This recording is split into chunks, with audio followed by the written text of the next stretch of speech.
First up, we have Sarita McFadden, who is a writer and photographer from the Derry State, whose motto is Forward. She is the managing editor of Union Station Magazine, an online literary journal. Her writing has appeared in the New York Times, Religion Dispatches, Black Commentator, and others, and she is currently writing a book of undetermined size and scope.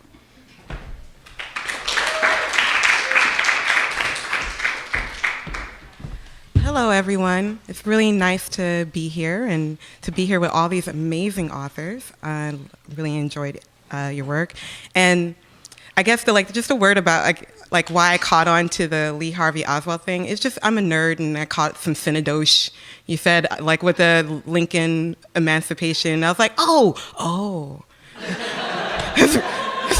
That's really how my brain works. Okay, I've said too much.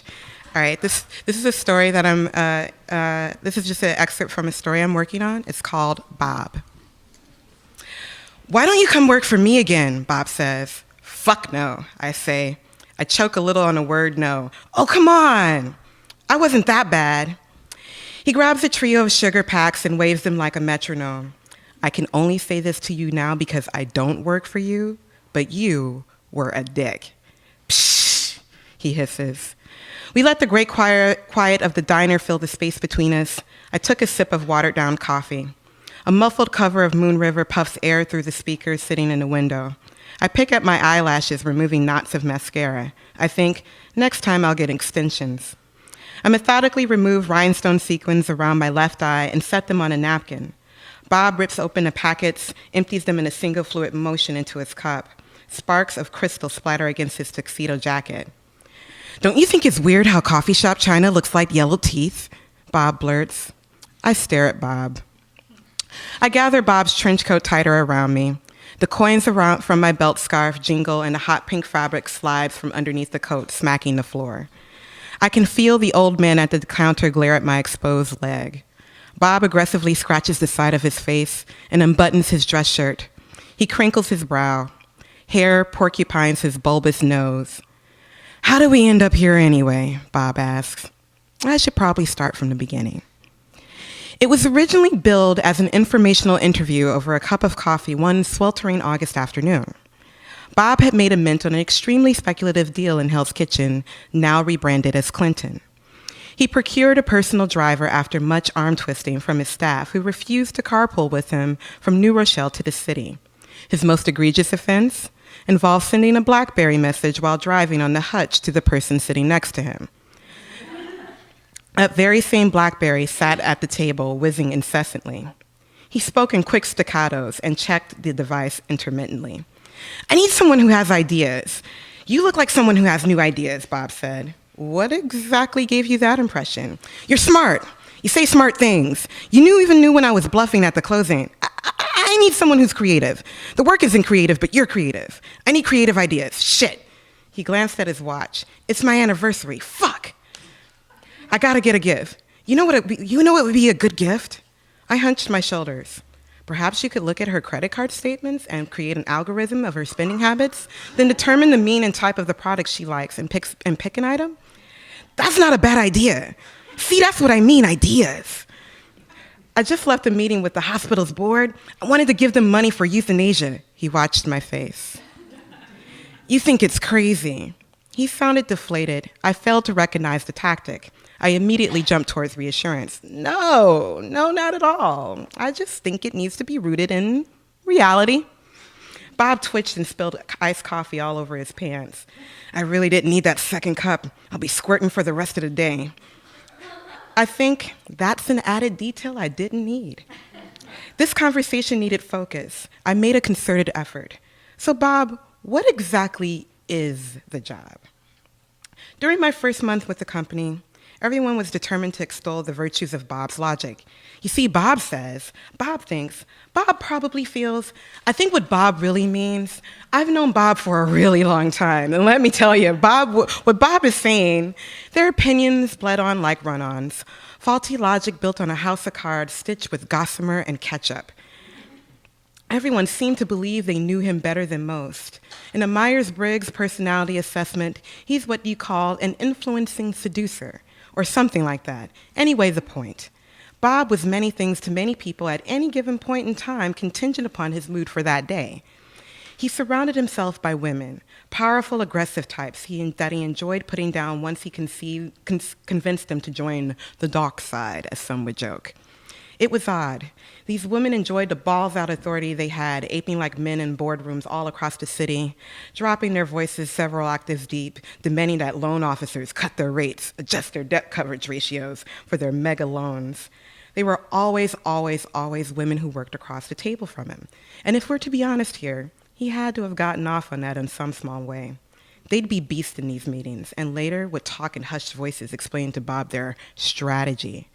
He made them feel like they understood him, and in turn, they felt wanted. Somehow, Bob convinced me, written in the rule book of everything Bob, that smart, creative women should work in all holy hells, marketing. And after years of a high-priced education and training, I'd applied my well-honed analytical skills, coupled with my affinity for problem-solving and conflict mediation, to determine the exact placing of yoga mats inside the gym of a multi-million-dollar condo. Bob clenched his cup of instant and looked cross-eyed at me. He handed me a pack of renderings for yet another condo somewhere in Williamsburg, for which he sunk an unusually obscene amount of money. At the sale price of $1,000 per square foot, some smarmy investment banker could buy an edgy personality. I studied the renderings. These look like avatars from Second Life. What's an avatar? It's a program, or game really, like fantasy baseball, except you get to act out a simulated digital version of you. Your idealized version of you, fitter, happier, more productive. I don't get it. You see the Matrix, Mr. Anderson, Neo, double identity. Bob considered the images. Why would anyone want to be someone else? After the credit markets froze, I found comfort in the caustic logic of Gregory House.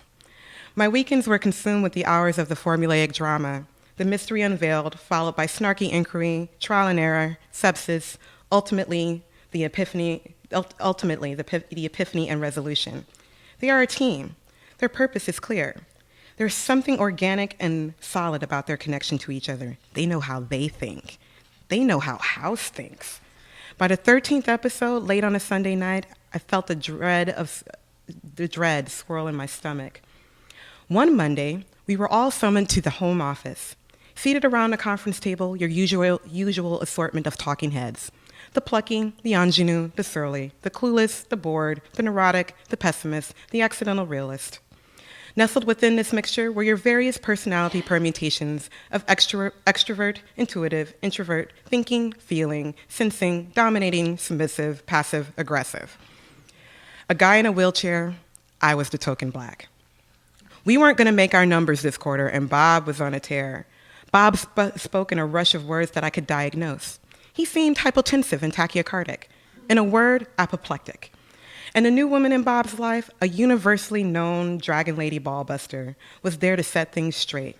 She had an untamed mane of salt and pepper and a staring problem. A tactic, of course, designed in order to create a sense of disquiet among colleagues and subordinates under her employ. Here's another note in the rule book. When your boss brings in the ringer, the end is nigh, at least for someone. We all had our doubts. The stock market went into defib somewhere in September, and on my commute to New Rochelle, I had just finished listening to Ira Glass tell me yet another frightening detail about the economy. Popular culture was catching up to the news we had already known for 18 months. This was not going to be pretty. While Sharon's gaze was trained on John's presentation of a problematic swath of vacant land somewhere in the Bronx, Stewart BBM'd me the following text. "What do you think of this Sharon lady?" It read. I responded, "She looks like she clubs baby seals." Stewart sat across from me and raised his eyes to meet mine. We nod in mutual acknowledgement. John described the site as tasty. He unfurled a map with a hand-drawn box around the location and annotated it in bright blue Sharpie. Bob focused for 4.3 seconds. His eyes quickly darted from the map to his BlackBerry to the performer sitting in front of him. He scratched at his right side of his face with purpose and folded his arms, got up to go to where we all guessed was the bathroom, returned to the conference room with another cup of coffee, glanced back at the BlackBerry, and watched John's long, skinny index finger trace the perimeter of a site droning on about its sweet spot. Bob blurted his husky approval. Yeah, we need to put some skin on this deal. Happiness in one's work seems like an elusive enterprise. There's a dichotomy you must embrace when you enter the world of work. There's inevitably an aspect of what you hate and what you love.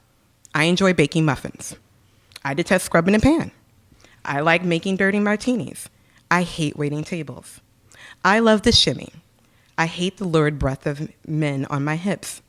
Compromises are endemic in the pursuit of one's happiness. You made my dream come true, Tayshell said upon entering her condo for the first time. This was a customary reaction from folks who scrimped and saved everything they ever made and poured it into a down payment. Some genius city program enabled us to create something called a mixed income homeownership model, something equitable in the American marketplace, merit-based even. You pay what you can afford and you can live in the same building with the affluent, almost utopian in concept. She had a starlit sheen as she rubbed her hands on the marble countertop, then blithely walked to the enormous picture window facing the park. She was on a lower floor. The upper floors were the size of 3 of these units. She was so ecstatic that she ignored the odor in the apartment. It was putrid and acidic, with faint traces of coffee, adobo, and beans. Only a sensitive nose could discern the contents of what someone ate. I was no doctor, just one slightly obsessed with a guy who played one on TV. Furious that the baseboards weren't caulked and the last guy in the apartment who was supposed to be part of the cleanup crew neglected to flush. The smell could not distract from this moment. Tayshell owned a piece of the pie now, stale urine and all. Weeks later, after she settled in, she stopped me in the hall and brought me back to her apartment. She wanted to show me her boyfriend's housewarming gift. There was only a brass pole fastened to the center of the floor, bolted to the ceiling. She handed me a flyer for her homeschool, Salome's Seventh Veil, Learn Striptease, Middle Eastern Belly Dance, Aesthetics of Seduction. You should really come by, girl, when you ain't busy. We make good money. I was more worried about the bolts and what buildings would say. Upon leaving Tayshell's apartment, I stumbled on a modestly quiet domestic dispute. The usual symptoms surfaced. Loud whispering, the unmistakable sound of windswept clothing pelted onto the aggrieve. Not wanting to get caught up in that, I walked quickly to the elevator. I caught the look of a guy clinking his pants and the bottom of his work boots. Recognition in compromising situations often lends itself to an uncomfortable silence and a flush of nausea. Dude, I said. I know, Max said. Perhaps we're being a little too literal about caulking baseboards, dog. Maybe a tinge.